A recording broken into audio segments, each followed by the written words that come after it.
এইটো ভিডিঅ'ত আমি আলোচনা কৰিম DLA থাৰ্ড ছেমিষ্টাৰৰ পেপাৰ S32 পেডাগজি অফ মেথামেটিক্সৰ 2022 চনৰ পেপাৰখন। ইয়াত সময় দিয়া হয় 2 ঘণ্টা আৰু মাৰ্কছ আহে 35। 1 নম্বৰ প্ৰশ্ন আহিছে 5টা কৰিব দিছে। A নম্বৰত আহিছে সমবাহু ত্ৰিভুজ এটাত সমমিতি অক্ষবোৰ আঁকি দেখুওৱা আৰু আঁকি দেখুওৱা হৈছে। C নম্বৰ প্ৰশ্ন আহিছে জোন অফ প্ৰক্সিমেল ডেভেলপমেণ্ট তত্ত্বৰ জনক কোন? এইটোৰ আনসাৰ হ'ব ৰাছিয়ান মনোবিজ্ঞানিক ভাইগটস্কি।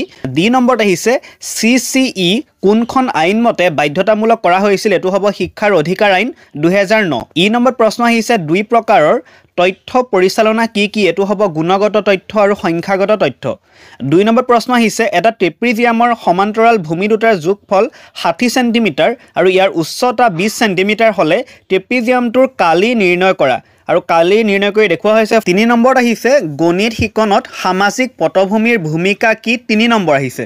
এই প্ৰশ্নটো 2023 চনত আহিছিলে আৰু মই এটা আপোনাক নোট দি দিছোঁ য'ত লিখা হৈছে গাণিতিক জ্ঞানৰ ক্ষেত্ৰত শিশুৰ সামাজিক সাংস্কৃতিক পটভূমিৰ প্ৰভাৱৰ বিষয়ে আলোচনা কৰা। ইয়াত দুটাই লিখা হৈছে, সামাজিকো লিখা হৈছে আৰু সাংস্কৃতিক লিখা হৈছে।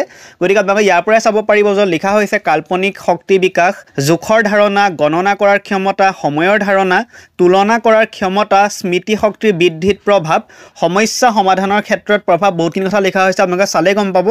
4 নম্বৰ প্ৰশ্ন আহিছিলে গণিতৰ শ্ৰেণীকোঠাত ভাষা ব্যৱহাৰৰ ভূমিকা কি? 2 নম্বৰ আহিছে। এইটো মই কিতাপৰ পৰাই দিছোঁ। ইয়াত লিখা হৈছে গণিতৰ শ্ৰেণীত যোগাযোগৰ মাধ্যম হিচাপে ভাষাৰ ভূমিকা, যোগাযোগ মাধ্যম হিচাপে ভাষাৰ বৈশিষ্ট্য সম্পৰ্কে আলোচনা কৰা এটা নোট দিয়া হৈছে য'ত সহজ সৰল শব্দৰ প্ৰয়োগ, স্পষ্ট উচ্চাৰণ, ভাষাৰ প্ৰায়োগিক জ্ঞান, গণিতৰ বিষয়ত ব্যৱহাৰ হোৱা কিছুমান বিশেষ শব্দ অথবা চিহ্নৰ প্ৰয়োগ, চুটি বাক্যৰ প্ৰয়োগ, শব্দ বা বাক্যৰ স্পষ্ট অৰ্থ, এনেকুৱা কিছুমান পইণ্ট লিখা হৈছে, আপোনালোকে চালে গম পাব। 5 নম্বৰ প্ৰশ্ন আহিছিলে গণিত পাঠ্যপুথিৰ দুটা গুৰুত্বপূৰ্ণ বৈশিষ্ট্য উল্লেখ কৰা। 2 নম্বৰ আছে। 1 নম্বৰ শিক্ষাৰ্থীৰ গণিতৰ ব্যৱহাৰিক আৰু নন্দনতাত্ত্বিক দিশৰ মূল্য নিৰ্ধাৰণৰ প্ৰতি ধনাত্মক আলোচনা গঢ়ি তুলিবলৈ সহায় কৰা, শিশুক গাণিতীয় ভাষাৰ শুদ্ধ আৰু কাৰ্যকৰী ব্যৱহাৰ শিকোৱা। গ নম্বৰ সমস্যা সমাধানৰ দক্ষতা বৃদ্ধি কৰা আৰু দৈনন্দিন জীৱনত গণিতৰ প্ৰয়োগ বৃদ্ধি কৰা। 6 নম্বৰত আহিছে শিক্ষকসকলৰ বাবে শিকন সূচাংক কিয় প্ৰয়োজনীয়? এইটো 2023 চনত আহিছিলে, আপোনালোকে চাব পাৰিব, তাত লিখা হৈছে। 7 নম্বৰ প্ৰশ্ন আহিছিলে পিয়াজেৰ গণিত শিকন তত্ত্বত কোনটো স্তৰত যুক্তি চিন্তনৰ বিকাশ ঘটে? এই স্তৰৰ যিকোনো দুটা বৈশিষ্ট্যৰ বিষয়ে লিখা। 3 নম্বৰ আছে বাস্তৱ কাৰ্যকৰীকৰণ স্তৰ যিটো 7 বছৰৰ পৰা 11 বছৰলৈ হয়, যিটো ইংলিছত দ্য কংক্ৰিট অপাৰেশ্যনেল ষ্টেজ বুলি কোৱা হয়। এই স্তৰতেই যুক্তি চিন্তনৰ বিকাশ ঘটে। এই স্তৰৰ কিছুমান বৈশিষ্ট্য হ'ল এই স্তৰত বস্তুৰ কাৰ্যৰ ক্ষেত্ৰত মানসিক দিশ সংগঠিত হয়। এই মানসিক সংগঠন কেৱল নিৰীক্ষণীয় বস্তুৰ ক্ষেত্ৰতহে সম্ভৱ হয়। 2 নম্বৰত এই স্তৰৰ পৰা শিশুৱে পৰিৱৰ্তনৰ গতিশীলতা সম্পৰ্কে বুজিব পৰা হয়। গ নম্বৰত এই স্তৰত শিশুসকল পৰিকল্পনা কৰাৰ ক্ষেত্ৰত পদ্ধতিগত নহয়, তেওঁলোকৰ বেছিভাগ পৰিকল্পনা প্ৰচেষ্টা আৰু ভুল পদ্ধতিৰ ওপৰত নিৰ্ভৰশীল হয়। 8 নম্বৰ প্ৰশ্ন আহিছে প্ৰাথমিক একক ফাণ্ডামেণ্টেল ইউনিট আৰু লব্ধ একক বা ডিৰাইভড ইউনিট বুলিলে কি বুজা? জোখমাখৰ ক্ষেত্ৰত এককৰ প্ৰয়োজনীয়তা উল্লেখ কৰা। প্ৰাথমিক একক হৈছে জোখমাখৰ মূল স্বাধীন একক যিয়ে জোখমাখৰ ভেটি গঠন কৰে। এই এককৰ পৰাই আন সকলো একক উৎপন্ন হয়, উদাহৰণস্বৰূপে মিটাৰ, কিলোগ্ৰাম। পিছতো হৈছে লব্ধ একক বা ডিৰাইভড ইউনিট হৈছে প্ৰাথমিক এককৰ সংমিশ্ৰণ যিয়ে অধিক জটিল পৰিমাণ জুখিবলৈ সহায় কৰে, উদাহৰণ নিউটন, পাস্কেল, জুল এইবোৰ। এককৰ প্ৰয়োজনীয়তা মই অকল দুটাহে লিখিছোঁ।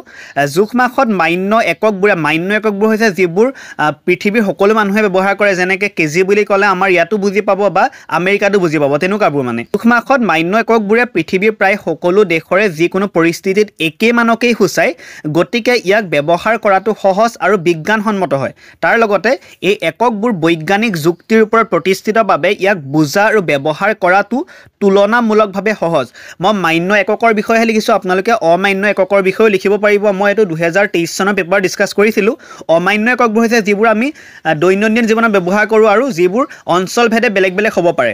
9 নম্বৰ প্ৰশ্ন আহিছিলে গণিত শিক্ষণত পৰিকল্পনাৰ গুৰুত্ব ব্যাখ্যা কৰা 3 নম্বৰ আছে মই ইমান দীঘলকৈ ডিসকাস কৰা নাই বাৰু গণিত শিক্ষণত পৰিকল্পনাৰ গুৰুত্ব আছে শ্ৰেণীকোঠালৈ পাঠদান কৰিবলৈ যোৱাৰ আগতে শিক্ষকজনে নিজকে প্ৰস্তুত কৰা দৰকাৰ গণিতৰ বিমূৰ্ত ধাৰণাবোৰ কিদৰে বুজালে শিক্ষাৰ্থীসকলে বিৰক্তি অনুভৱ নকৰে কি পদ্ধতি অৱলম্বন কৰিব লাগিব কি শিক্ষণ সামগ্ৰী ব্যৱহাৰ কৰিব লাগিব এই সকলোবোৰৰ বাবে আগতেই পৰিকল্পনাৰ প্ৰয়োজন পৰিকল্পনাই শিক্ষকৰ আত্মবিশ্বাস বৃদ্ধি কৰে শিক্ষক শিক্ষাৰ্থী উভয়ৰে সময়ৰ অপচয় হ্ৰাস কৰে মই বেছি পইণ্ট লিখা নাই আপোনালোকে আৰু লিখিব ইয়াত 10 নম্বৰত আহিছে মূল্যায়ন কেনেকৈ মান নিৰূপণৰ পৰা পৃথক শিকনৰ বাবে মান নিৰূপণৰ লাভালাভসমূহ উল্লেখ কৰা টোটেল 5 নম্বৰ আছে 2023 চনৰ যিখন পেপাৰ আছিল তাত মই মূল্যায়ন আৰু মান নিৰূপণৰ পাৰ্থক্যসমূহ আলোচনা কৰা হৈছিল তাতে চাব পাৰিব এটো 11 নম্বৰ প্ৰশ্ন আহিছিল পাই চিত্ৰ কি এখন বিদ্যালয়ৰ 1000 ছাত্ৰ ছাত্ৰীৰ যাতায়াত ব্যৱস্থাৰ তথ্য তলৰ তালিকাত উল্লেখ কৰা হ'ল পাই চিত্ৰ প্ৰকাশ নকৰো কাৰণ 2023 চনত এটো আলোচনা কৰা হ'ল